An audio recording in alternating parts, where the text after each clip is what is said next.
Hey guys, talaga namang ito yung kwarto yung pinapahan ko, 4K.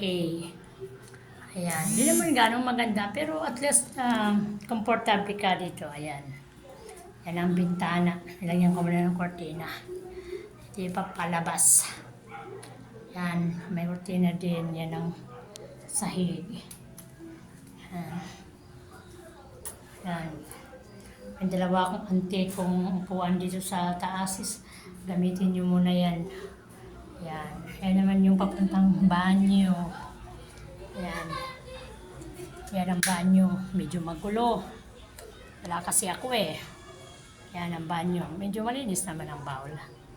Kaya lang, konting lang, linis-linis lang. Wala kasi ako, isang buwan akong nawala dito. Ito naman yung sus ko.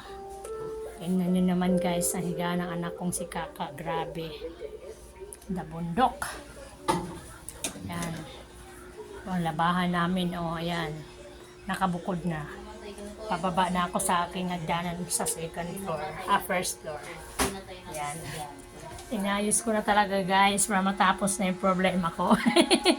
Yan ang mga anak ko. Itong isang anak, nagmamaarte. Yan yung itim.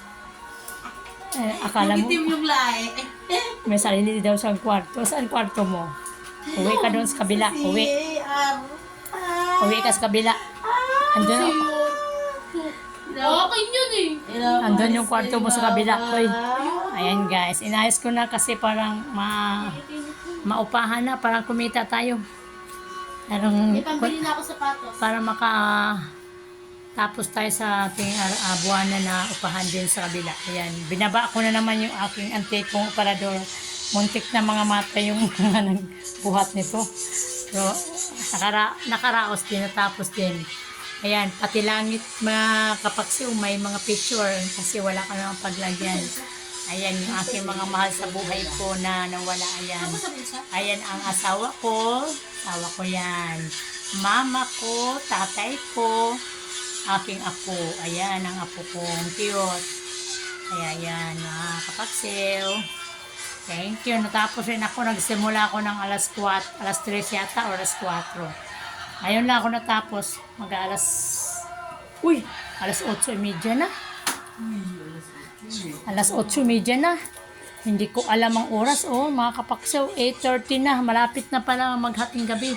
Hindi pa ako nakauwi sa kabila kong bahay. Andito pa rin ako sa kabila, sa luma kong bahay. Ayan. May luma pa. May bago. Galing. Yabang talaga ni Teresita eh. Ganun lang buhay. Minsan magyabang naman tayo. No? Thank you guys. Good evening. Thank you. Bye-bye and good evening.